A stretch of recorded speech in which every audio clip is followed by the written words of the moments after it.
Please be advised that the views and opinions of the host and guests do not reflect those of the station, the management, and its network. Sa barangay tayo, ikaw at ako.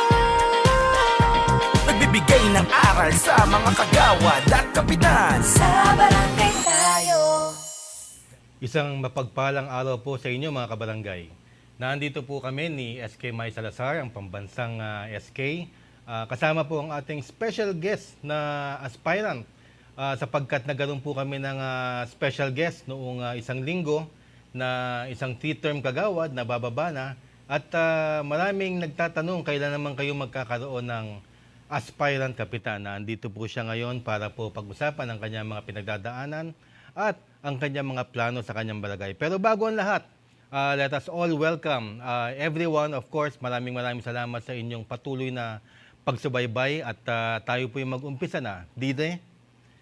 Sa Sa barangay tayo. Welcome po, Kagawad Kenneth Ian Nadella ng Barangay South Signal Village po ng Taguig City. Kamusta po? Maraming salamat po at nasamahan niyo po kami today. Maraming salamat po, Kags Butch at SK May sa pagkakataon na ibinigay niyo po sa akin ngayong araw na to. Walang anuman at we are also honored and privileged dahil dyan sa South Signal, kaibigan natin ang mayor dyan, si Mayor Lani Cayetano. Yes. Madam Mayoria, maraming salamat at pinahiram nyo itong kandidato ninyo sa amin ngayong araw. Alam mo ba, SK May, si Kagawad Kenneth Ian Nadella, isa sa, well, hindi naman isa, siya ang pinaka-top vote getter nung tumakbo siyang kagawad. Number 1 sa South Signal. At ngayon nga, naisip na niyang umangat para sa darating o lalahok siya na kapitan, aspirant kapitan sa darating na BSKE ngayong October 30, 2023. Hindi ko alam, kagawad muna ngayong segment na to o kaya aspirant cap muna ang tatawag ko sa inyo. Yes, Kags Butch. Paring Kenneth Ian. Medyo kinakabahan ka ba? Kasi papalapit na yung pag-file ng COC. Opo, kinakabahan tayo na at the same time excited. Sa totoo lang po, ang ibabahagi po natin yung produkto ng 10 years of experience natin sa pagiging kagawad. Panahon na para maging digital ang ating mga barangay at meron tayong ihahain na talagang makikinabang unang-una ang ating Barangay South Signal Village at ang pangarap po natin buong Taguig at the same time ma-share din natin siya sa ibang mga barangay dito sa buong Pilipinas. Alam mo, SK, magkalapit lang ang South Signal sa Taguig kasi tsaka Parañaque magkatabi lang yan. In fact, kayo ba one congressman lang kayo? 2 congressman po So, kami. dalawang distrito. Sa amin din, dalawang distrito. Pero before, ang alam ko sa Taguig, siguro ng mga 90s tsaka early 2000s, isa lang yata ang congressman, ganun din ang Parañaque. Tama po. Pero na-divide na kami ng dalawa. So, yung first district ng Parañaque po, yung po yung tinatawag na Old Parañaque. Nandun po yung mga San Dionisio, Baclaran. Doon naman ho sa second district, yun naman yung New Parañaque, yung mga subdivision. Mayan po, yung mga Barangay Don Bosco, Marcelo, San Valley. Sa inyo, ano ang division ng inyong political landscape? Yung first and second district. Yun din ba tinatawag nyo Old Taguig tsaka New Taguig? Sa amin po, first and second district lang. So, Pero yun sa first, yun yung mga luma. sila yung luma. Tama po. Sila yung luma. And then ito, may mga, kasama rin po kami, newly created barangay din po. Ang Okay. Barangay South Signal Village na dating Signal Village. Okay, ilan ang population ninyo? Ang population po natin, madami. Nasa 43,000 po kami. Kaya talagang kailangan na i-upgrade natin yung computerization o yung system ng ating barangay para makatugon po tayo. Okay, total naman mukhang gustong-gusto na natin pag-usapan. Napahapyawan na po. Yung iyong nais isulong. Ano ba tong computerization na sinasabi mo? Ito ba kagaya ng One Namayan app nung bisita namin si Cap Dondon Francisco na at the push of the button dumarating na ang serbisyo? Oo. Sa ngayon po, may pagkakaiba ang One Namayan app saka yung tinatawag natin na barangay upgrade system. Pero doon po tayo papunta at bibisita rin po tayo sa kapitan ng Namayan kung sakasakali. Ang sa atin po kasi, itong computerization po na tinatawag natin, yun yung database management. Bago po ako pumasok na pagiging barangay kagawad, nagtrabaho po tayo sa isang international airline company at ang naging expertise po natin pagdating doon sa database management. So ngayon nga po, ang ilan sa mga kasama natin ay mga engineers at experts sa computer. So ang gagawin po natin, yung sa mga records po, meron siyang kakayahan na makapag-issue ng mga simpleng clearances. Yun po yung phase 1 eh. Sa phase 1 po natin, simpleng clearances at the same time, yung mga indigency. So, pwede pong gamitin nila yung cellphone, pwede rin po nilang gamitin yung computer, at makaka-request na po sila 24/7.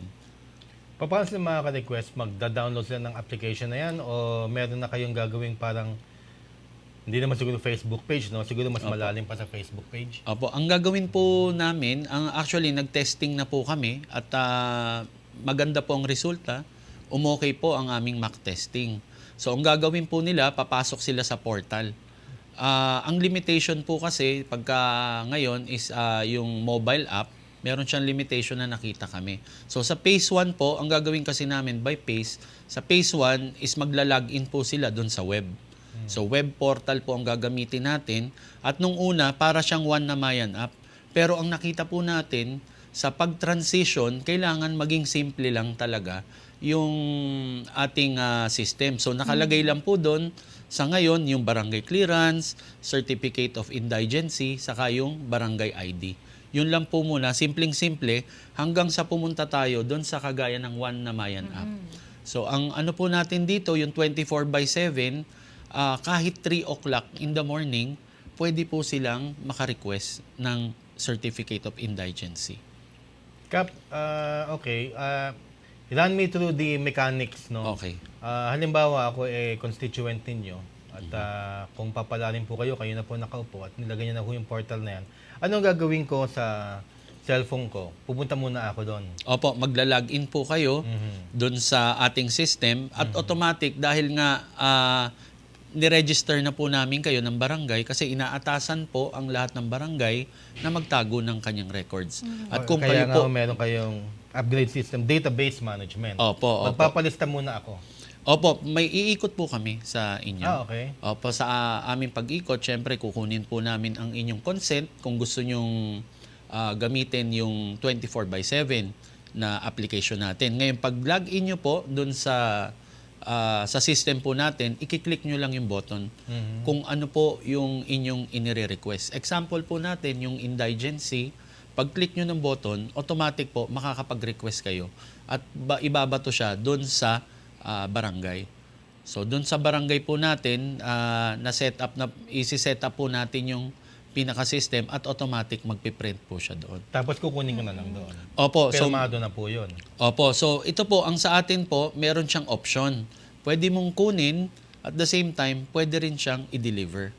Kasi sa 10 taong ko po na pagiging kagawad, ang naranasan po natin, paano kung nasa ospital, yung nagre-request ng Certificate of Indigency. So dito po sa system na to, hindi niya na kailangan iwanan ang kanyang pasyente. So pwede siya mag-request, kagaya po ng umu-order ka ng pagkain sa mga Grab. sa Grab. Parang ganun po. So yun yung tinesting po natin. Ang sabi nga namin, kung ang fried chicken nga piniprito pa eh. Tapos i-deliver, kaya siyang i-deliver. Ito po kaya na paper lang.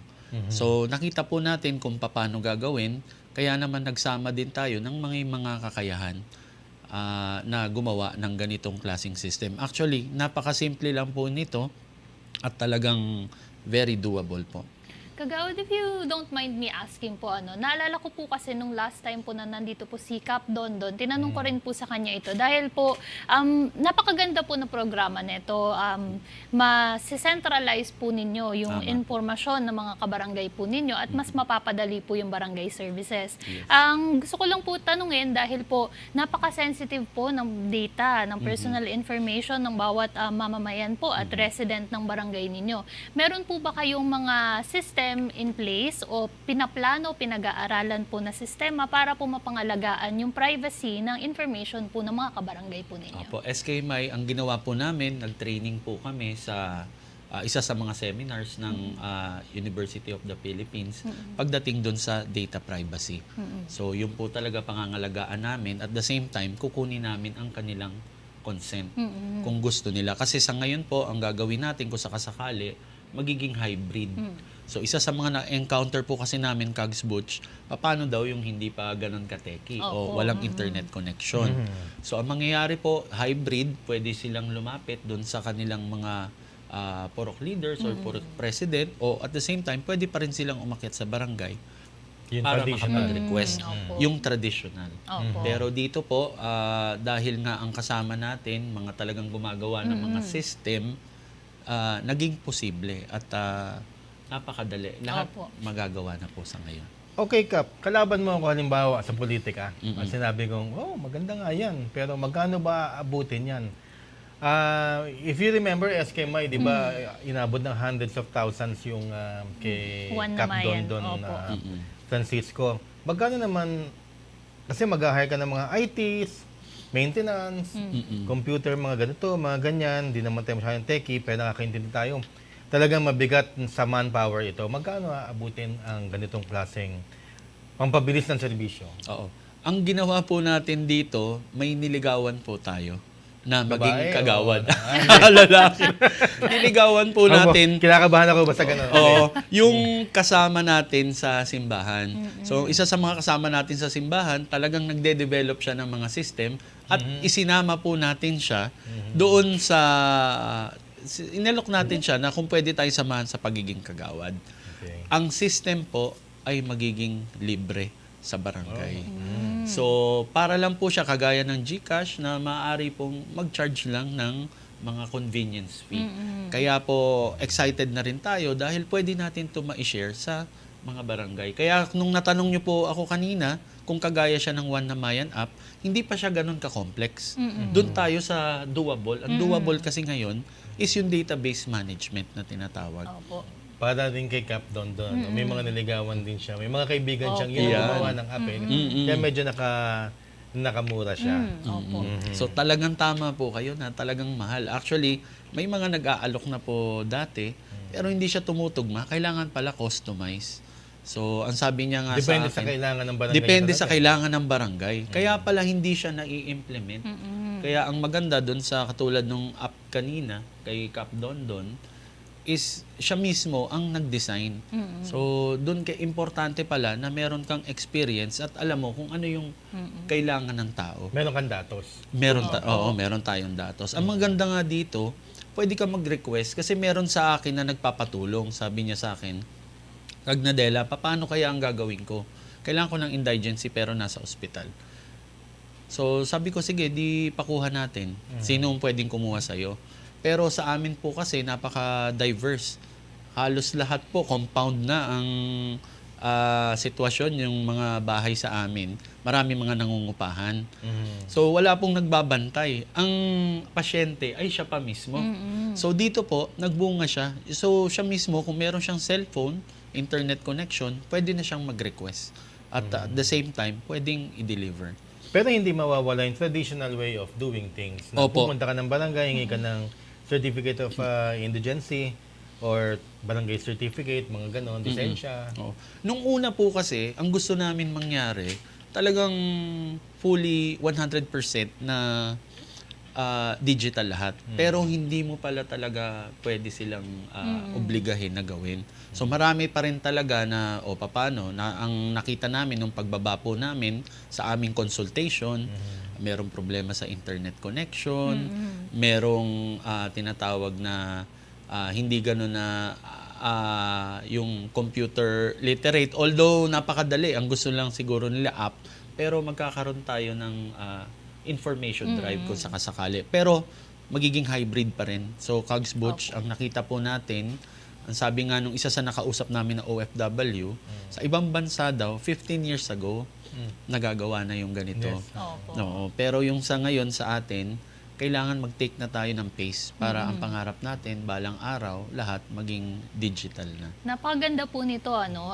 Kasi po, sinabi po ninyo, sisimulan po natin sa simple po munang sistema. Tama Dahil po. hindi naman po lahat, napag-usapan din po natin to nung nakaraan na hindi po lahat ng barangay ay may kakayahan agad na gumawa ng isang complicated na app para po sa kanilang barangay. Pero step by step, siguro po down the road, ma-upgrade din po natin yan lalo at depende po sa pangangailangan po ng mga kabarangay natin. Meron din po kayong isa pa pong masasabi po nating plataforma at yan po ay ang People Empowerment. Ano Opo. naman po ang plataforma ninyo para dito? Ano po ang mga balak po ninyong gawin para sa inyong barangay? Oo. Salamat po, SK Mai. Yung tinatawag natin na People Empowerment, bago rin po kasi ako naging kagawad ng ating barangay, naging pangulo rin po ako ng Union ng Manggagawa sa aming kumpanya. Ngayon, binigyan po natin ng boses yung ating mga kasamahan sa trabaho para maitawid dito sa kumpanya. At ang nagresulta po siya na naging masaya lahat. Kumbaga, magdidepende dun sa budget ng company at the same time, yung hinihingi ay talagang naririnig, nagtutugma siya. Dito sa People Empowerment, ang gagawin po natin, panahon na para mapakinggan ang boses nila. Ibig sabihin, palalakasin po natin ang boses ng bawat purok.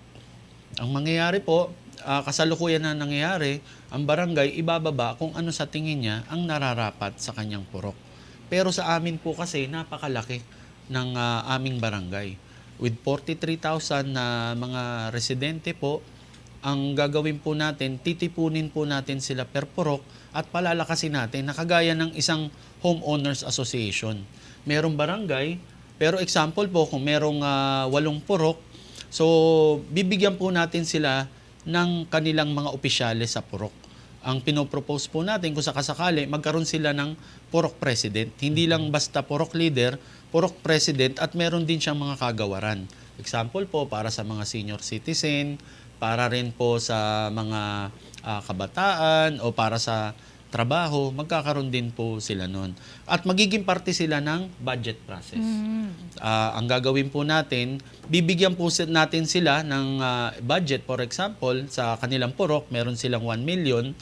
Magpapatawag po sila ng pagpupulong. So sila po ang magsasuggest. Example po, kung kailangan nila ng CCTV, 10 CCTV, kailangan din nila ng 10 additional na ilaw dahil madilim. Kailangan nila ng may mga ipapaayos sila, mga butas sa kalsada. Ang magdidesisyon na po nun ay yung taong bayan. Magiging kaparte na talaga sila. At saka po nila isasuggest doon sa taas ng barangay. Ngayon, pagka po sinuggest po nila yon, isasama na natin doon sa budget at bababa na siya bilang isang project. Bale talagang people empowerment talaga ang susunod mong programa pag ikaw kung sakasakaling swertihin sa darating na biya. Bago ang lahat, marami pa kaming tanong ni SK Mai. Payagan niyo muna kaming batiin ang mga mababait mong mga kasama dito sa studio. Kay Mr. Romel De Leon ng Barangay South Signal number 1. Hello, welcome sa inyo, sir. Kay Noy Castillo ng Noisy YouTube channel, Noisy TV. Tandaan niyo po yan. At syempre, hindi natin malilimutan batiin Mayor Lani Cayetano ng Taguig City po. Mabuhay po kayo, Mayor. At Vice Mayor Alvin Alit and Congresswoman Pami Zamora. Mabuhay po kayong lahat, mga Taguig City officials. Kamakailan lang graduate yung aking anak na high school. At doon nga sa may Lakeshore ginawa at umaten nga yung mga city officials. Hindi ko pala nabanggit to dahil kinuhanan ko sila ng mga pictures. Ang maganda sa Taguig, nandun yung mga city officials, akala ko kinakabahan ako matagal dahil akala ko mag-i-speech sila. Dahil syempre, bida ang mga bata, di ba? Graduation nila hindi sila nag-speech. Kumaway lang sila, umupo.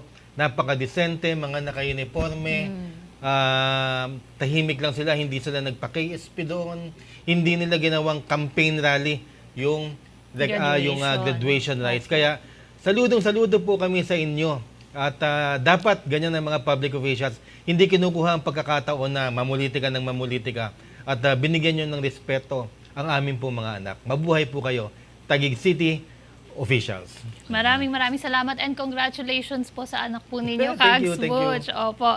At mga kabarangay, wag po kayong aalis dahil tuloy-tuloy pa po ang ating diskusyon kasama si Kagawad Kenneth Ian Nadela ng Barangay Sun Valley, Taguig City.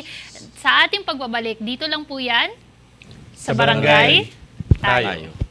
Nagbibigay ng aral sa mga kagawad at kapitan. Sa barangay